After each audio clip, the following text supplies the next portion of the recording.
The only movement that does it in a different way is Gülen. They really go inside the system. They try to realize their objectives through the regular educational system in Belgium. And they avoid even religious facilities. Second point.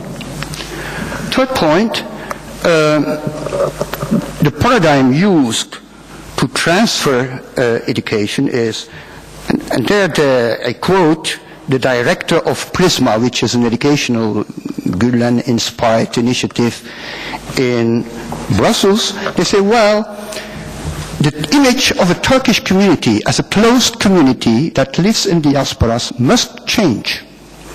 Belgian Turks must know at first Belgium very well, not Turkey. If you look at the classrooms, you enter in the classrooms, you will not see a picture of Atatürk in the Gülen schools. You will not see a picture of Atatürk. You will not see Turkish anthem. You will not see these kind of things. If you go to the Diyanet initiatives, that is what you will see. Okay? Also, there is something similar between Milli Görüş and Gülen initiatives, and I think it is related to their civil society origin, that they work very much with parents, a relation between parents, teachers, and some sponsoring. This is absent then in the Diyanet perspective. Now, if as a policy maker, what I was years ago, look to these things, I say, well, for me, sorry, but the most interesting approach for someone who starts from the idea that we are evolving to a multicultural society somewhere, if you like it or you don't like it, but we are going more or less in this direction, I think the Gülen approach is the most structural. The approach through these initiatives is the most structural and I think the most promising one for the future. That's also the reason why I had contact with people in the Gülen movement to start a chair at our university. Now, another thing is, how are the developments? When we look at what I should say, and I know here I am saying something that doesn't really correspond to Gülen philosophy and so on, but it's a reality. I see a movement that is supported most of the time by second generation, highly skilled people. That's what I see in the different initiatives. And if there is some first generation present, it is more at the level of the sponsoring, the people who finance it. But the real people who are in the window of this movements, of these approaches, are second generation people, more there, and I think also in the future third and so on, generation people, and highly skilled most of the time. And there's a difference with the Diyanet again and with Milli Görüş, where you have much more continuously a first generation approach. Okay, now, what is the representativity? Well, I should say, in the first generation it is clear, as Gülen movement is working less with mosques, that the impact of Milli Görüş and Diyanet is higher in a first generation. But at the second generation level, if I really, and there it is counting grassroots level, if I see what is the impact, I should say, well, they are more or less similar nowadays, equal nowadays in Belgium. If I count how many students, how many, are following discourses, are following their discourses, I should say we are really equal between the Milli Görüş approach, Diyanet approach, and Gülen approach. But the Gülen approach is increasing. The impact, numerical impact, is increasing. And there is something else. It is much more structural. It is anchored in society. Now, normally you should expect some competition then between the different associations or approaches, but I have to say, or I'm blind, it's also possible, that today I don't see really that competition in Belgium, and an explanation may be that Gülen movement has no mosques also. That's maybe one of the explanations. So people who adhere to Gülen movement go to the Diyanet mosque, so there is some mix. And I meet people with responsibilities really in the Gülen initiatives who have family members who adhere to Miligurus. And it doesn't seem to create a problem. First part does this about the social. Second thing, how many minutes? 8, okay. The movement. What does movement mean? Again, I start grassroots level. When I look in Belgium what exists, I see a federation, Fedaxio, but it was started only in 2010. It has some 50 associations, but it started only in 2010, meaning that the different associations started before the federation. And it's only at the second moment that some of them create a federation together with 5 platforms. Business people, business and professionals, then education and youth, then women, then social cohesion, dialogue, these things. You have 5 platforms with 2 strong platforms, business people and education and youth.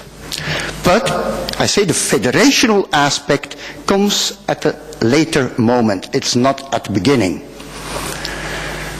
And important, some of the very important initiatives are not part of the federation. If I look, if you ask in Belgium what is Gülen-inspired movements, they will say very often Lucerna School. But Lucerna School is not part of the federation. Okay? And IDP, Intercultural Dialogue Platform, is not part of the federation. And Zaman newspaper is not part of the federation. Thus what I see is, or what we see is, what you may call a loosely knit social network.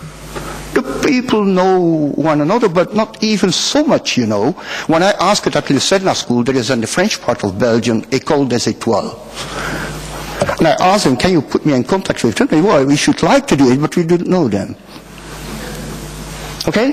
This is what I call loosely knit social network. And when I look then inside the local loosely knit social network, I see what you may call loosely coupled institutes. What do I mean with that? A Lucerna School. I'm a member of the advice community. I see a bit Lucerna School. Well, you have the board, and that's the financing people, and that is this what I call some highly skilled second generation intellectuals with master diplomas and so on. They are the board. You can say, well, that's quite Gülen. These people know, but even I should say more the intellectuals than the entrepreneurs.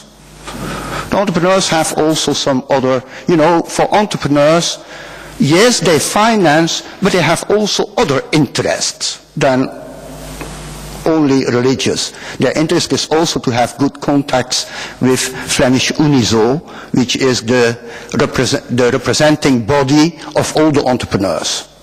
It's not so that you have something very ideologically mono streaming. That's not really what happens. And then you look to the teachers. Well, I see Moroccan teachers, Flemish teachers, I see Romanian teachers. The Turkish teacher or Muslim teachers are a minority.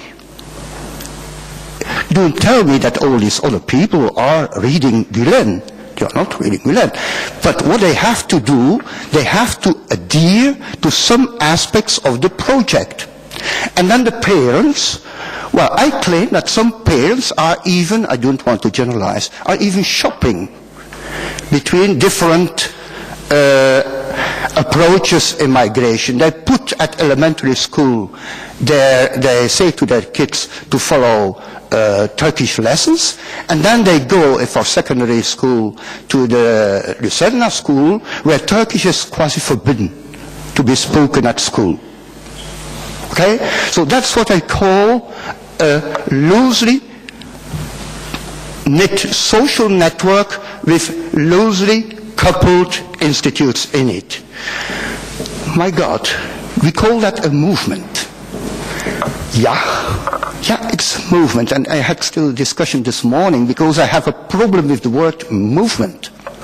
And then someone said to me, that's my colleague, Professor Al-Casey, said to me, well, maybe the best word to use is still an Arabic word, but it seems it exists also in Turkish, harakat. A harakat meaning there are some ideas, it's even an Aristotelian concept at the beginning, there are some ideas that put things in movement, that make that thing start to move, and these things, once they move, they are really moving, and they move, or they put other things in movement. I think, when we use movement in Western ears, movement is something organized, and then we look at that and we don't see that organization as such, and we say, that's double agenda.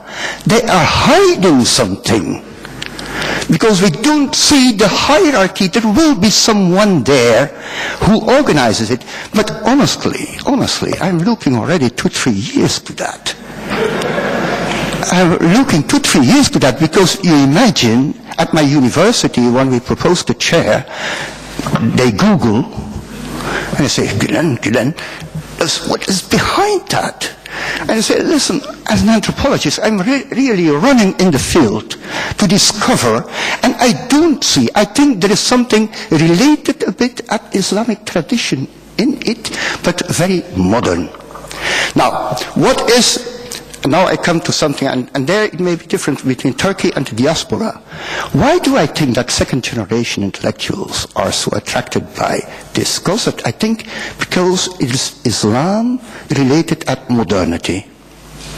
Islam related at modernity, and at modernity means also pluralism. And they want to adhere to these ideas. That's really what makes it so attractive to them, and why some of them say we want to take some responsibility for our community, and that's the way to go. That's a bit my interpretation of it. And to end with it, there's another thing I see. I visited also the schools. Lucena School invited me to visit schools in Turkey.